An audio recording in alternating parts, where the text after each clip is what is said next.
and certain priests chosen specially for their virtue. This council is quite outside the law and yet is given a power to control and direct all the legal institutions of the state. Its members are supposed to have the knowledge needed for the salvation of the state, and Plato's final conclusion is that the council must first be founded and the state placed in its hands.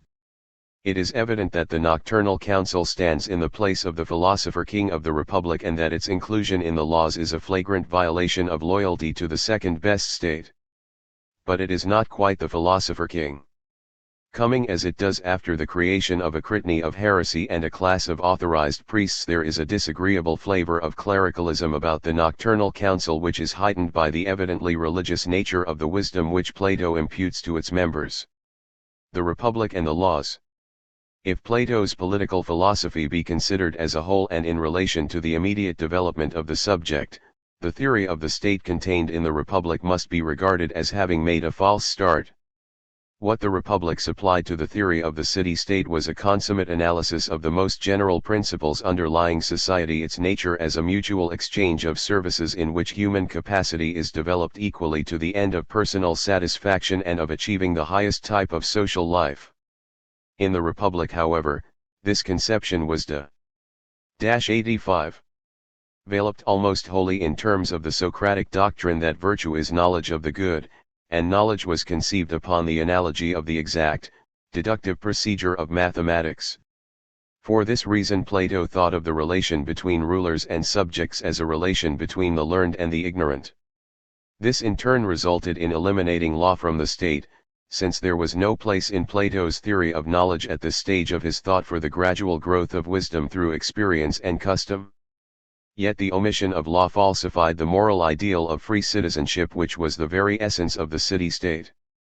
The effort in Plato's later philosophy to restore law to its place in the state was always in some degree half-hearted and inconclusive, as was indicated by the unsatisfactory compromise which made him describe the later version as only a second best. The real difficulty was that the revision called for a complete reconstruction of his psychology to make a significant place for habit, and of his theory of no leg to make a place for experience and custom. Yet it was the study of the state in the laws that suggested the nature of the revisions required. For here Plato turned to a really careful analysis of actual institutions and laws, and suggested the attachment of such studies to history. In the laws also he suggested the principle of balance, of a mutual adjustment of claims and interests as the proper means for forming a constitutional state. Far more than the abstract type state of the Republic, this was a serious attack upon the problem of the city-state, the conciliation of the interests of property with the democratic interest represented by numbers. It was from these beginnings in the laws that Aristotle started. Without abandoning the general principles stated in the Republic, which still provide the materials for his theory of the community, he adopted in almost every case the hints thrown out in the laws, enriching them with more painstaking and more extensive examinations of the empirical and historical evidence.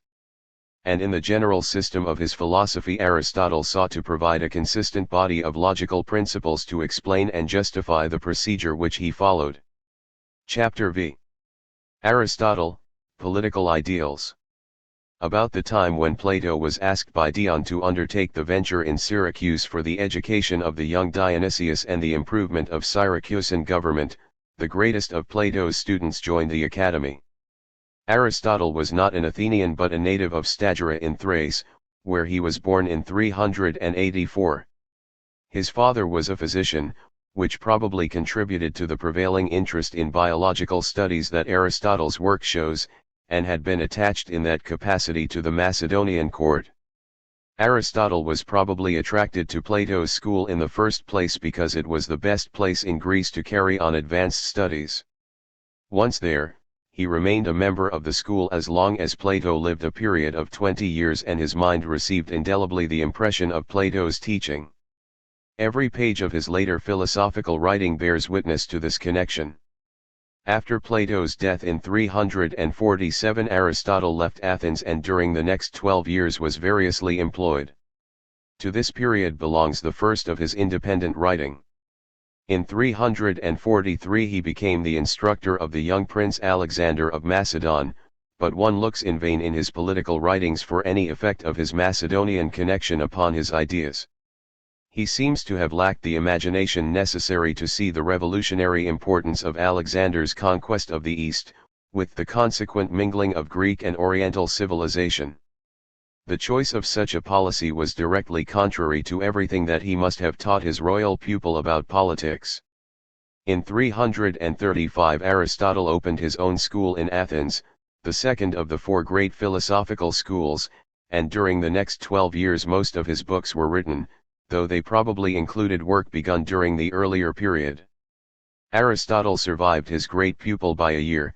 He died in Euboea in 322, after leaving Athens to escape the anti-Macedonian disturbances that followed Alexander's death. 88. The New Science of Politics.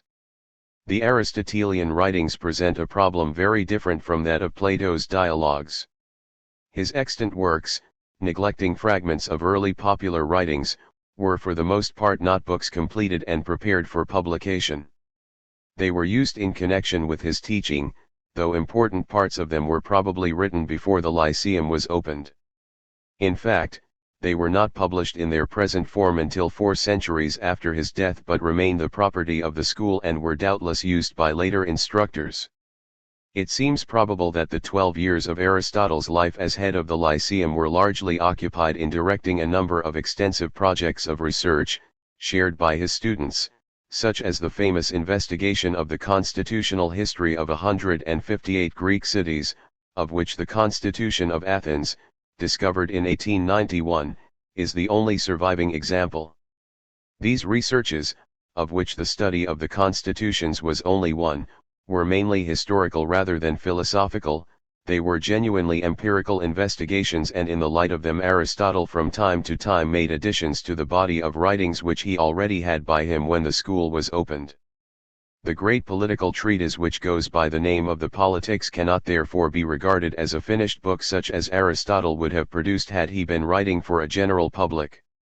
It has been doubted, in fact, whether Aristotle himself arranged it in its existing form or whether it may not have been put together by his editors from several bodies of manuscript. The difficulties lie upon the surface and could hardly be missed by any attentive reader, but the solution of them is another matter. Later editors have shifted the books about in an attempt to improve the order, but no rearrangement of the text will make a unified and finished work of the Politics. Thus Book 7, in underscore underscore underscore underscore underscore underscore underscore underscore underscore underscore underscore underscore underscore underscore underscore underscore underscore underscore underscore, which Aristotle takes up the construction of an ideal state, apparently goes on from the end of Book 3, while Books 4, v, and 6, dealing with actual and not ideal states, form a group by themselves. For this reason Books 7 and 8 are usually put after Book 3, and Books 4 to 6 at the end, yet there is a connection between the discussion of monarchy near the end of Book 3 and the discussion of oligarchy and democracy in Book 4. So far as the reading of the text goes, there are difficulties in any order, and probably Ross is right when he says that the reader might as well take it as it stands traditionally. The best hypothesis which has so far been advanced to explain the Politics is that by Werner Jaeger III, and while this is not demonstrated, it at least offers a reasonable way of envisaging the development of Aristotle's political philosophy. According to Jaeger, the Politics as it stands is Aristotle's work and not that of an editor. But the text belongs to 2 stages and therefore falls into 2 main strata. There is, in the first place, a work dealing with the ideal state, and with previous theories of it. This includes Book 2, an historical study of earlier theories and chiefly notable for the criticism of Plato, Book 3, a study of the nature of the state and of citizenship but intended to be introductory to a theory of the ideal state, and Books 7 and 8 on the construction of the ideal state. These 4 books Jaeger assigns to a date not long after Aristotle's departure from Athens following the death of Plato. There is, in the second place, a study of actual states, mainly democracy and oligarchy, together with the causes of their decay and the best means of giving them stability, which makes up Books 4, v, and 6. This Jaeger assigns to a date after the opening of the Lyceum, for supposing that it represents a return to political philosophy after or during the investigation of the 158 constitutions. Books 4, v, and 6 were inserted by Aristotle in the middle of the original draft, and result in enlarging the work on the ideal state into a general treatise on political science. Finally, Jaeger believes, Book I was written last of all as a general introduction to the enlarged treatise, though it was joined hastily and imperfectly to Book 2. Underscore underscore underscore underscore underscore underscore underscore underscore underscore underscore underscore underscore underscore underscore underscore underscore underscore underscore underscore underscore. According to Jaeger's conception, therefore, the Politics was intended to form a treatise on a single science, but was never subjected to the rewriting that would have been necessary to bring the parts, written as they were over a period of perhaps 15 years, into a well-unified form. If this hypothesis be correct, the Politics represents two stages in Aristotle's thought which are distinguished by the distance that he has traveled in emancipating himself from the influence of Plato, or perhaps it would be better to say, in striking out a line of thought and investigation characteristically his own. In the first he still thinks of political philosophy as the construction of an ideal state upon lines already laid down especially in the Statesman and the Laws. Plato's prevailingly ethical interest in the subject still predominates, the good man and the good citizen are one and the same, or at all events they ought to be, and the end of the state is to produce the highest moral type of human being. It is not to be supposed that Aristotle consciously abandoned this point of view, since the treatise on the ideal state was left standing as an important part of the Politics. At some date not far removed from the opening of the Lyceum, however, he conceived a science or art of politics on a much larger scale. The new science was to be general, that is, it should deal with actual as well as ideal forms of government, and it should teach the art of governing and organizing states of any sort in any desired manner. This new general science of politics, therefore, was not only empirical and descriptive, but even in some respects independent of any ethical purpose, since a statesman might need to be expert in governing even a bad state. The whole science of politics, according to the new idea, included the knowledge both of the political good, relative as well as absolute, and also of political mechanics employed perhaps for an inferior or even a bad end. This enlargement of the definition of political philosophy is Aristotle's most characteristic conception. The description of Aristotle's political theory can therefore be advantageously divided into two parts. The source for the first is books 2, 3, 7, and 8. The questions to be considered here are the relations of his thought to Plato's in his first attempt at an independent philosophy, and especially the suggestions, in so far as they can be discerned, that presage the final step which took him quite beyond Plato. The source for the second is books 4, v, and 6, and the questions here are his final thoughts on the kinds of government, his conception of the social forces behind political organization and change, and his description of the means with which the statesman has to work. Finally, in the opening chapters of Book I he said his last word about the great philosophical problem upon which both he and Plato had been engaged, the distinction of nature from appearance or convention, and suggested the conception of nature to which his ripest political reflection led him. The kinds of rule. True to a custom which he follows in works on other subjects, Aristotle begins his book on the ideal state with a survey of what other writers have written on the subject. The point of greatest interest here is his criticism of Plato, since one would expect to find the key to the differences of which he was conscious between himself and his master. The result is rather disappointing. So far as the Republic is concerned, he is emphatic in his objections to the abolition of private property and the family. These objections have already been referred to and nothing further need be said about them. His criticism of the laws, on the other hand, is difficult to interpret. It refers largely to matters of detail, and moreover it is sometimes astonishingly inaccurate. This is surprising in view of the fact that, in his construction of the ideal state, almost every subject discussed is suggested by the laws, and there are many parallelisms, even verbal, in small points.